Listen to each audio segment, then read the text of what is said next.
Hello बच्चों, नमस्कार। आज की क्लास में हम आपके लिए जो है गेजेस से संबंधित क्वेश्चन आंसर शार्ट टाइप के लाए हुए हैं जो इम्पोर्टेंट हैं। पहला क्वेश्चन देखिए क्या है। 32 डिग्री 20 मिनट कोण को 100 मिलीमीटर वाले साइन बार से चेक करने के लिए स्लिप गेजों की ऊंचाई ज्ञात करें। चूँकि साइन बार जो है हमारा एंगल मेजरिंग इंस्ट्रूमेंट्स है और स्लिप गेज जो है, स्लिप गेज काफ़ी एक्यूरेसी बने होते हैं। ये भी इनका प्रयोग जो है साइन बार के साथ किया जाता है। कोण मापक यंत्र है साइन बार। देखिए साइन बार में क्या दिया हुआ है, sine 32 degree 20 minute equal to इसका ग्राफ में जो है टेबल होता है, उसमें हम सर्च करेंगे तो हमारा इतना निकलता है 0.5349।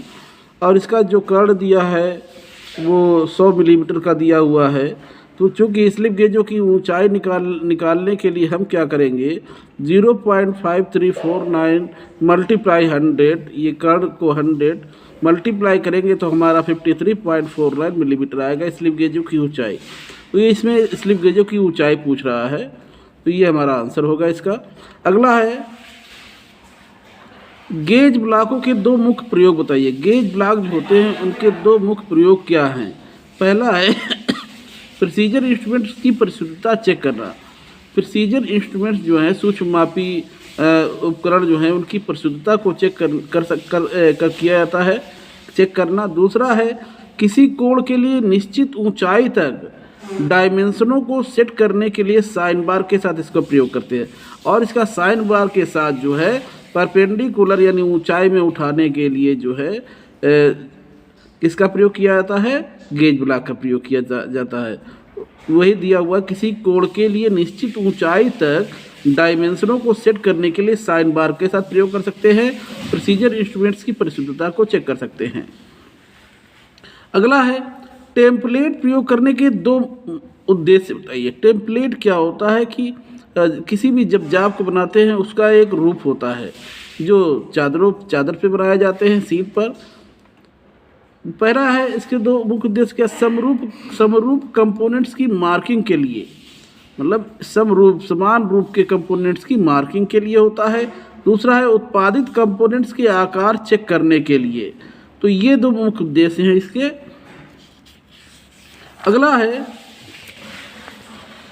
टेम्पलेट और गेज में मुख्य अंतर क्या है। देखिए बहुत अच्छा क्वेश्चन है। टेम्पलेट और गेज में अंतर क्या है। टेम्पलेट जो कि पूछा जाता है टेम्पलेट किस मेटेरियल बना होता है। टेम्पलेट माइल्ड स्टील से बनाई जाती है और इसका प्रयोग पार्ट्स का आकार चेक करने के लिए किया जाता है। किस लिए किया जाता है, पार्ट्स का आकार चेक करने के लिए किया जाता है। जबकि गेज टूल स्टील से बनाई जाती है और इसका प्रयोग पार्ट्स की डायमेंशनों को चेक करने के लिए किया जाता है। टेम्पलेट माइल्ड स्टील का बना होता है और इसका प्रयोग पार्ट्स का आकार चेक करने के लिए किया जाता है, जबकि गेज टूल स्टील से बनाई जाती है और इसका प्रयोग जो है डायमेंशनों को चेक करने के लिए किया जाता है। अगला है एक ड्रिल टेम्पलेट का प्रयोग किया जाता है। एक ड्रिल टेम्पलेट का प्रयोग किया जाता है स्मॉल बैच प्रोडक्शन के लिए किया जाता है या लार्ज बैच प्रोडक्शन के लिए किया जाता है। तो एक ड्रिल टेम्पलेट का प्रयोग जो किया जाता है स्मॉल बैच प्रोडक्शन के लिए किया जाता है। अगला जो है वो ये है फिलर गेज। फिलर गेज को प्रयोग करने का एक उद्देश्य निश्चित प्रकार के फिट को बनाए रखना है। और फिलर गेज का प्रयोग जो है दो पार्टों के बीच के अंतर को चेक करने के लिए किया जाता है। और यहाँ पर क्या दिया हुआ है, फिलर गेज को प्रयोग करने का एक उद्देश्य निश्चित आकार के फिट को बनाए रखना है। यह क्या है, सही है। अगला क्वेश्चन है स्क्रू पिच गेज।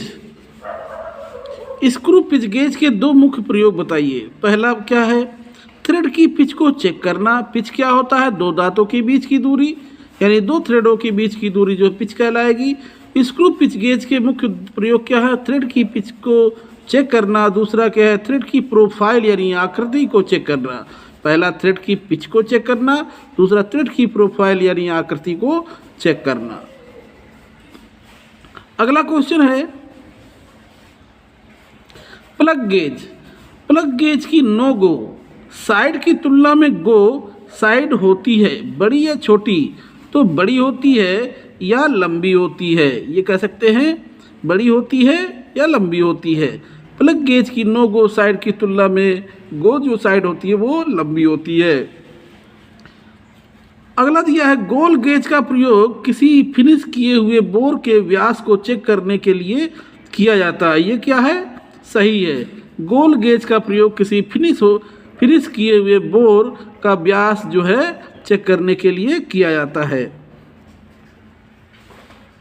अगला जो है ब्लाइंड होल। ब्लाइंड होल वो होता है जो आर पार होल ना हो, एक निश्चित लिमिट तक जो ड्राइंग के आधार पर दी गई जाती है कि मान लीजिए अगर 50 mm का थिकनेस है जाब में, हमें 25 मिलीमीटर तक की गहराई का होल करना है तो ब्लाइंड होल कहलाएगा, पूरा आर पार होल नहीं होता है।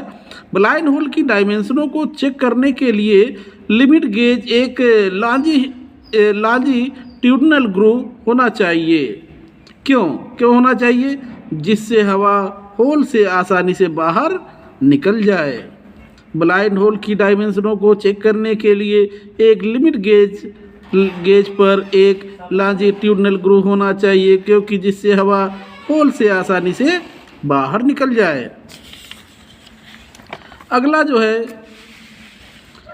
क्वेश्चन है गेजों का अधिकतर प्रयोग किसी कंपोनेंट्स के साइज को मापने के लिए या चेक करने के लिए किया जाता है। गेजों का प्रयोग अधिकतर कंपोनेंट के साइज को चेक करने के लिए किया जाता है। यहाँ पर चेक करने के लिए गेज का प्रयोग कंपोनेंट्स को चेक करने के लिए किया जाता है। अगला है किसी गेज को प्रयोग करते समय जाब का सेंटर और गेज का सेंटर एक लाइन में होना चाहिए, ये क्या है, सही है।